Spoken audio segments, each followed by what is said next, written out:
తాకట్లో ఉన్న మీ బంగారాన్ని విడిపించి ఆ రోజు ఆన్లైన్ రేటుకి కొంటాం. Sharma gold company. సో సకల ఐశ్వర్యాలకి, సకల రాజ్యాధికారానికి అమ్మవారు. నువ్వు ఉపాసన చేయాలి. ఉపాసన చేసేటప్పుడు నాకు అది కావాలి ఇది కావాలని అడగకూడదు. జస్ట్ ఉపాసన చేయాలంతే. మీరు ఎస్ఎస్ రాజమౌళి గారి ఇంటర్వ్యూ చూడండి. ఆయనది ఈ మధ్య నెట్ఫ్లిక్స్లో ఆర్ఆర్ఆర్ సినిమాది ఇది వేశారు, ఎట్లా చేసాం కదా. దాని టైటిల్లోనే ఇచ్చారు, కర్మణ్యేవాధికారస్తే మా ఫలేషు కదాచన. ఐ డూ మై కర్మ, I never expect the result. I don't expect the result. నేను రిజల్ట్ ఏమొస్తుందని నాకు అనవసరం, నేను కర్మ మాత్రం చేస్తా. I do my 100%. దైవానికి వదిలేస్తా. నువ్వు నీ 100% శ్యామలా నవరాత్రులు ఉపాసన చేయి. నేను ఒక ఆఫర్ ఇస్తున్నా, మీరు ఎవరైనా సరే కావాలంటే మా అమ్మవారి శ్రీచక్ర పీఠానికి వచ్చి ఉపాసన చేసుకోండి ఫ్రీగా. అక్కడ వచ్చి దీక్షాపీఠం నేను కట్టిందే అందుకోసం, దీక్షాపీఠం కట్టిందే అందుకోసం. ఇంతమంది దగ్గర ఈ మాలలు అమ్మి జాతకాలు అమ్మి ఇవన్నీ డబ్బులు నేను ఏం చేసుకుంటున్నా, నా కోసం ఏం ఒక్క రూపాయి వాడుకోవట్లా. మీరు యజ్ఞాలు చేసిన డబ్బులు అన్నీ కూడా ఇప్పుడు అమ్మవారికి కూడా పెద్ద కట్టా, 12,000 స్క్వేర్ ఫీట్ కట్టా. వెళ్ళండి, కూర్చోండి, దీక్ష చేసుకోండి. కానీ అక్కడ ఉండే మా అమ్మగారిని మాత్రం ఇబ్బంది పెట్టకండి. మంచిగా దీక్ష చేసుకోండి, వంట అందరు కలిసి వంటలు వండుకోండి, భోజనం చేయండి, చక్కగా తినండి, ఉండండి. అక్కడ వాళ్ళని ఎవరిని డిస్టర్బ్ చేయకండి. మేము ఎవరు డిస్టర్బ్ చేసుకోవడానికి నేను గట్లే, ఆనందంగా ఉండడానికి, దైవ ఉపాసన శక్తి ఉపాసన చేసుకోవడానికి. నాకు ఏదైతే గనక జగదంబ శ్యామలాదేవి సరస్వతిదేవి అమ్మవారు ఏదైతే నాకు బాసరలో ఏదైతే అనుగ్రహించి ఆజ్ఞాపించిందో అదే పని నేను ఇక్కడ చేశాను. బాసరలో ఇప్పుడు దీక్షాపీఠాలు లేవు కాబట్టి నేను ఇక్కడ ఈ గుడి కట్టా, 12,000 SFT కట్టా. ఎవరైనా రండి, దీక్ష తీసుకోండి, అమ్మవారికి ఉపాసన చేసుకోండి. ఫ్రీగా కూడా చేసుకోవచ్చు. 25,000 ఇస్తే మీకు శ్రీయంత్రం ఇస్తాం. శ్రీయంత్రాన్ని ముందు పెట్టుకొని తపస్సు చేస్తే మీ శక్తి అంతా కూడా శ్రీచక్రంలో శక్తిపాతం అవుతుంది. ఇంకా మీ జీవితంలో మిమ్మల్ని ఎవరు పట్టుకునేటోళ్ళు కూడా ఉంటారు, ఆపేవాళ్ళు ఎవరు ఉంటారు. అంత అద్భుతంగా ఉంటుంది శ్యామల నవరాత్రులు. కాబట్టి ప్రతిరోజు ఉదయ సాయంత్రము శ్యామలా దండకం చదువుకోవడము, తర్వాత ఉల్లిపాయలు తినకూడదు. రోజు అమ్మవారికి లవంగములు నైవేద్యం చూపించాలి. రోజు తమలపాకులో తేనె కలిపి, తమలపాకులో తేనె అద్ది లవంగము పెట్టి రోజు 2 తమలపాకులు తినాలి.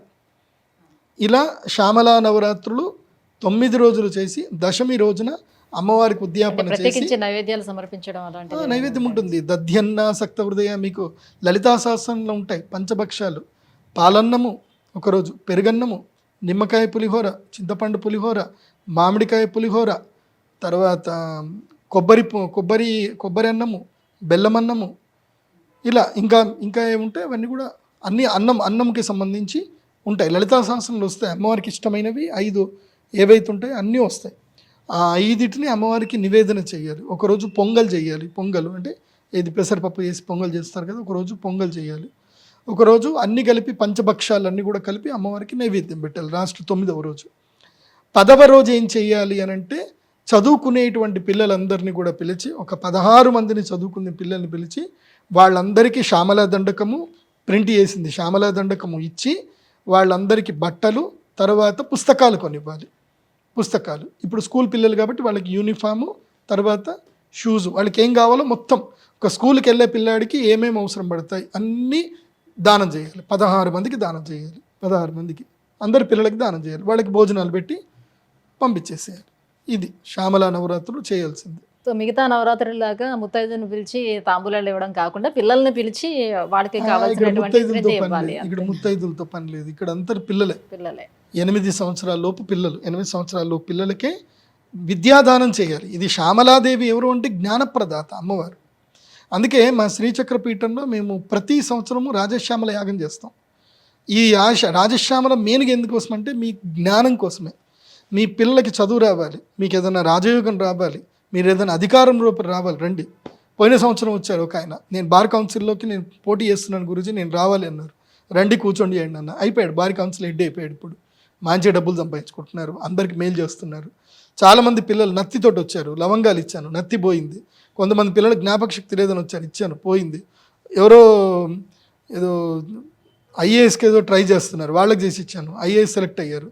ఇంకొకళ్ళు ఎవరో మెడికల్కి కావాలన్నారు, వాళ్ళకి చేసి ఇచ్చాను, వాళ్ళు పోయారు. వరంగల్లో ఒకళ్ళు ఉంటారు, వాళ్ళు ఎవరో అమెరికా పోవాలనుకున్నారు, అమెరికాకి వెళ్ళారు, మంచిగా అక్కడ సీట్ వచ్చింది, మంచి యూనివర్సిటీలో వచ్చింది, అక్కడికి వెళ్ళిపోయారు. ఇట్లా ఒక్కళ్ళు కాదు, అందరికీ మంచి ఎవరికి ఎటువంటి కాంక్షలు ఉంటే అలాంటివి. అందరికీ ఒక్కరోజు అమ్మ అనుగ్రహిస్తుంది. అందుకోసమంటే ఆమె దైవశక్తి కదా, మనకు 3 రోజులు టైం ఇచ్చింది సంవత్సరంలో. ఆ 3 రోజులు మనం టైం కేటాయించుకుంటే చాలు, అమ్మ దగ్గరికి పోతే చాలు. కాబట్టి మా శ్రీచక్ర పీఠానికి రండి. pradeepjoshi.com వెబ్సైట్లో అన్ని డీటెయిల్స్ ఉంటాయి, చూడండి. ఆ ఫోన్లు చేసి మా పిల్లల్ని కూడా విసిగించకండి. కొంచెం మీకు చదువు వస్తే వెబ్సైట్లో అన్నీ చూసుకోండి. ఆ ఫోన్లు చేస్తూ ఉన్నాను, మా పిల్లలందరికీ చెవుపోటు వచ్చేసింది మీరు అడిగేదానికి. ఎవరో ఫోన్ చేసి అడిగితే పాపం వాళ్ళు కూడా ఏం చెప్తారు, వెబ్సైట్లో అన్నీ పెట్టాము, దయచేసి వెబ్సైట్ చదవండి. మీకు చదువు వస్తే వెబ్సైట్ చూడండి, చదువు రాని వాళ్ళు ఫోన్ చేయండి. ఆల్రెడీ అన్ని డీటెయిల్స్ వెబ్సైట్లో ఉంటాయి. రండి, శ్రీచక్ర పీఠానికి రండి, బాగుంటుంది. అమ్మ అనుగ్రహాన్ని పొందండి. అందరూ కడుపు నిండా భోజనం చేయండి, వీలైతే అక్కడ నిద్ర చేయండి. అన్ని వసతులు ఇప్పుడు కల్పించాను నేను. అండ్ ఎవరెవరైతే ధనత్రయోదశికి వచ్చి మా శ్రీచక్ర పీఠంలో ఇబ్బంది పడ్డారో వాళ్ళందరికీ కూడా సారీ, క్షమాపణ చెప్తున్నాను. ఇప్పుడు సెట్ అయిపోయింది. ఎందుకోసం అంటే అప్పటికి నా దగ్గర డబ్బులు సెట్ అవ్వలేదు. ఇప్పుడు ఈ మధ్యకాలంలో వచ్చిన డబ్బులు అన్నిటితోటి గుడి అంతా కట్టేశాను. ఇప్పుడు క్లియర్ అయిపోయింది. ఇప్పుడు అంతా కూడా ఇప్పుడు బాగున్నాయి, బాత్రూమ్లు మంచిగా ఉన్నాయి, పడుకోవడానికి బాగుంది. ఇంకా వర్క్ జరుగుతూనే ఉంది. మీరు నా శ్రీచక్ర పీఠానికి ఎవరైతే వస్తువులు కొనుక్కొని డొనేషన్ చేస్తున్నారో వాటితోటి నేను గుడి కడతా ఉన్నాను. గుడి కంప్లీట్ అవ్వాలి, ఇంకా చేస్తూనే ఉంటా. నా జీవితకాలంలో వచ్చిన డబ్బులు అన్నిటితోటి గుడి కడతానే ఉంటా, ఇంతే చేస్తా. ఇంకా చాలా పెద్ద పని ఉంది ఒకటి. ఇప్పుడు ఏమనుకుంటున్నా అంటే ఈ శ్యామల నవరాత్రులకి, ఈ వసంత పంచమికి భూమి పూజ చేస్తున్నాను. దేనికి? ఈ జ్యోతిష్ శాస్త్ర పండితులందరూ కొట్టుకుంటున్నారు. ఆ తిథి ఆ రోజు వస్తుంది, ఈ పండుగ ఈ రోజు వస్తుంది, ఇది నిరయణము, సాయనము, తర్వాత వైద గణితము, పూర్వగణితము, సిద్ధాంత గణితం అని వీటన్నిటికీ చెక్ పెట్టడానికి వేదశాల కడుతున్నాను ఉజ్జయిన్లో. తర్వాత ఢిల్లీలో ఉండే జంతర్ మంతర్ ఏదైతే ఉందో, సౌత్ ఇండియాలో లేదు. సౌత్ ఇండియాలో ఫస్ట్ జంతర్ మంతర్, ఫస్ట్ వేదశాల నిర్మాణము నిజామాబాద్లో జరగబోతుంది. దాన్ని కట్టబోతున్నాను. దానికి దాదాపుగా 50 లక్షల ఖర్చు అవుతుంది. 50 లక్షల ఖర్చు అవుతుంది. ఆ 50 లక్షల ఖర్చు అది కూడా మీరే ఇస్తారు. మీరేదో ఇప్పుడు ఆ మాతంగిమాల కొనుక్కున్నారు, రహస్యముల యాగం చేశారు, ఒక జాతకం చేయించుకున్నారు, మీరు ఏం కొనుక్కున్నా అవన్నీ కూడా అక్కడికి వెళ్తాయి. సో వేదశాల నిర్మాణం చేసి ప్రతి సంవత్సరము జ్యోతిష్ శాస్త్ర సభలు పెడతాం. విశ్వదినం రోజు పెడతాం. విశ్వదినం చాలా ముఖ్యం. విశ్వదినం అంటే ఈక్వల్ డేస్ ఉంటాయి. విశ్వదినం రోజు పెడుతున్నాము. ఆ రోజు అందరూ కూడా జ్యోతిష్ శాస్త్ర పండితులు రావాలి. నీడ, సూర్యుడే డైరెక్ట్ చెప్తున్నాడు, వరే నేను ఇక్కడ ఉన్నారా, ఈ రాశిలో ఉన్నా, నేను చెప్తాను నీడ లోపల, అది రాసుకొని పోవాలి. ఇప్పుడు అందరి పంచాంగాలు ఒకటే అవుతాయి, ఇంకా తేడాలు ఉండవు. ఇంకా బికాస్ ప్రత్యక్షం జ్యోతిషం శాస్త్రం చంద్రార్కం ఎత్ర సాక్షిణం. So I'm going to start a revolution for the South India.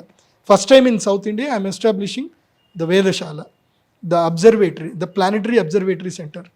So ఇంకో 50 లక్షల రూపాయలు ఖర్చు అయితే ప్లానిటోరియం కూడా కట్టదామని చూస్తున్నాము.